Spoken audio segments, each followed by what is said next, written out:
When Bob Iger came back and supplanted Bob Chapek and took back over that CEO spot, a lot of people thought he's going to be the hero. He's going to rescue it. He's going to turn things around for Disney.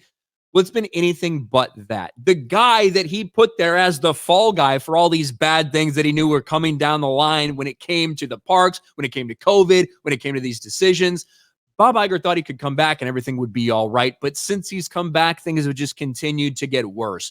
Coming off a 2022 that was a nightmare for them, their stock prices continue to go down and down and down to the point where they hit nearly a decade low just the other day.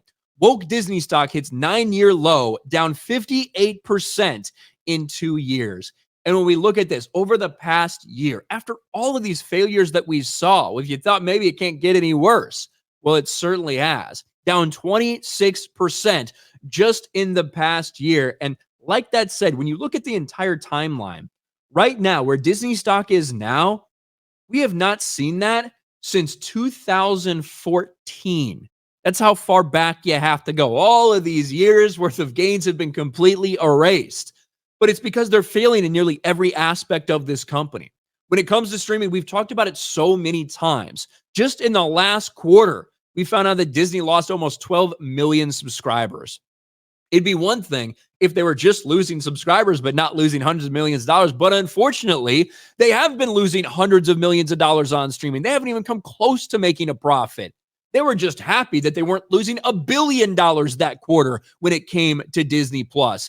And things at the box office certainly haven't been any better. We've talked about the multiple flops and failures. The fact that Guardians of the Galaxy 3, which struggled to even break even, if it actually did break even based on the breakdown of where the money came from, that's their big success. A movie that had a $250 million budget, $150 million marketing budget, and maybe just barely broke even at over $800 million at the box office. That's their grand success story. Everything else, whether it's Dial of Destiny, whether it's Ant-Man, whether it's Elemental, whether it's Little Mermaid, as much as we've seen the spin out there, none of these things have actually broken even theatrically.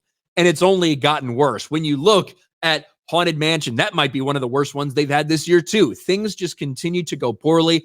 And when you look at what they're doing at the theme parks, is it really a surprise that so many people have decided to walk away from Disney World and Disneyland when these degenerate freaks are the ones that are out there dressed in women's clothes at the Bibbidi Bobbidi Boutique to greet young girls to transform them into princesses?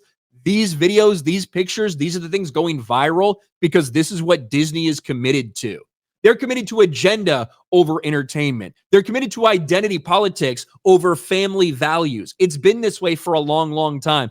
And it's gotten to the point where there are now serious discussions about this company being broken up. You have analysts saying that that's really might be one of the only ways they can salvage this with the stock the way it is.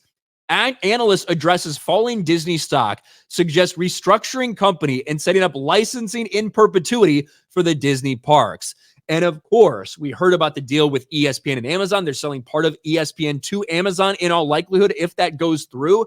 And of course, now the talks, the discussions about a sale to Apple in some way, shape, or form, or at least part of it being sold to Apple, are starting to heat up again. Because the people that are out there that said, oh, don't wait, Disney will bounce back, Disney will bounce back, they haven't bounced back. It's just continued to get worse for them. So now finally having people coming and saying maybe one of the only ways they can salvage this, it's gotten so bad for them in nearly every aspect, is if they sell off a bunch of parts of the company to other people, work out some licensing agreements, because right now what they're doing is not working. They're losing money hand over fist. But the reality is, it doesn't matter what they do to try to delay the inevitable, if they sell off little parts here or there, until they start putting out content that people want to watch, stop focusing so much on identity politics and the message, and instead go back to those families and show them that you're a business that they can trust, you're a company they can trust, that you can trust your children consuming their content, things will continue to get worse. People will not come back to Disney because they don't trust them anymore. That, at the core, is the real problem. And now all Disney shareholders are the ones that are really feeling the ramifications.